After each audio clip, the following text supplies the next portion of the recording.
All right, so this was a big, long strike, or a series of strikes, we could say, started in, like you said, around July, all the way to December.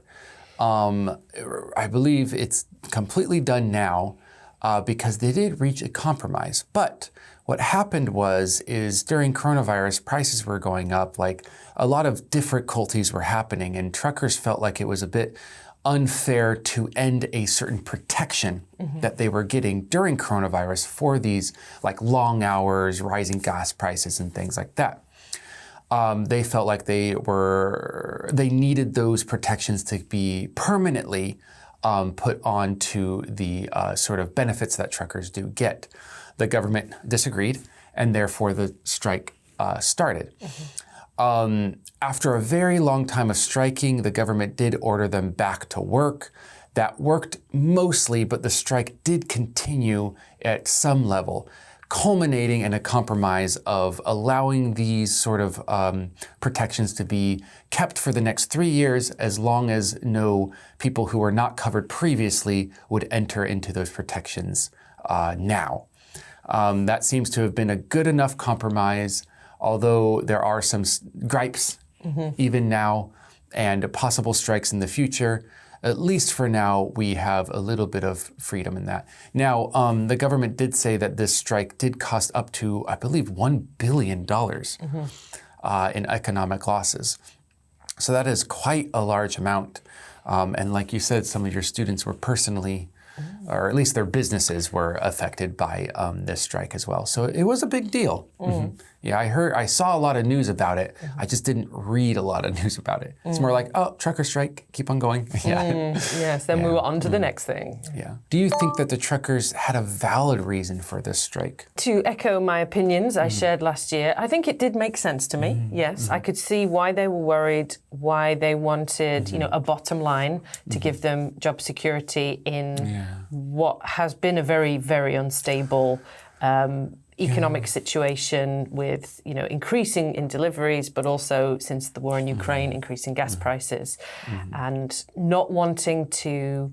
There was the safety angle, if I remember correctly, that they didn't want to get into a situation where they had to work so much just to cover, to live, that they were putting themselves into dangerous situations, overworking and then potentially crashing their trucks and so on. Yeah, there's actually some difficulties in the U.S. concerning that as well. Truckers were apparently driving for too long, causing accidents. And the thing is these trucks are very big, especially in the U.S., but also here. And the truck driver very often does not die and doesn't even get injured. But 13, 14 cars are absolutely crushed, on fire. People are burning to death or already crushed to death, causing a lot of death and destruction, while the truck driver gets to live with the fact that they, because of work, had to go too long to the point where they caused an accident. And so there's controversy with that as well. So yeah, it seems like a pretty valid reason to strike. And really, if you think of any strike, the people who are striking definitely think their reason is valid. Yes. Which is why they're going for it, There are some times where I look at strikes, I'm like, you're just being a little greedy. But often they do have a point.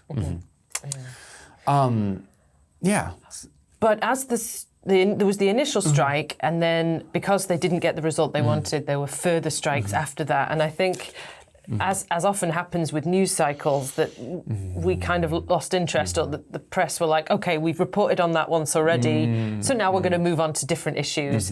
And so it kind of petered out, the support, people stopped paying attention. Oh, they're still doing it. Oh, never mind. So I feel like once they sort of, the popular support was petering out, they became increasingly desperate to come to a deal, with the government. And so they ended up with a kind of compromise. Yeah. How do you think truckers could do so much damage to the economy, up to $1 billion? Well, I'm no economist, but it seems like everybody needs stuff moving around. Whatever you make, whatever you sell, you need to get the materials in from somewhere, and you need to ship it out to your customers. So surely every business must use some kind of shipping, trucking, logistics. It's basic logistics. Everybody needs it. Yeah, it's like the blood in your body. It needs to move. If it stays still, things are going to be a big problem.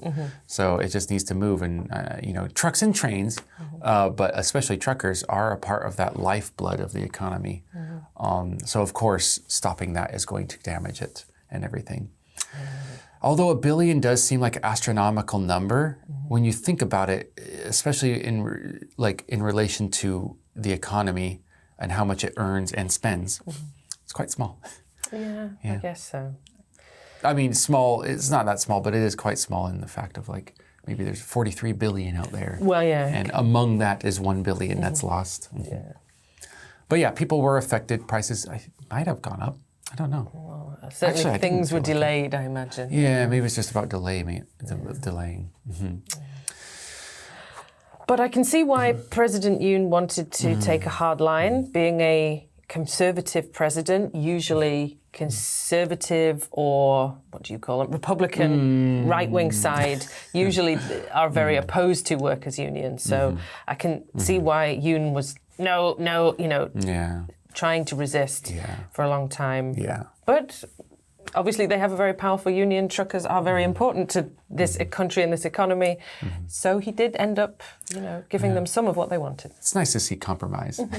Let's go ahead and not compromise on our study of vocabulary, and also make sure to follow up on it, because review is important. And we will see you in the next one. Bye.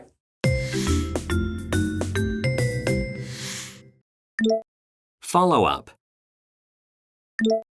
Follow up.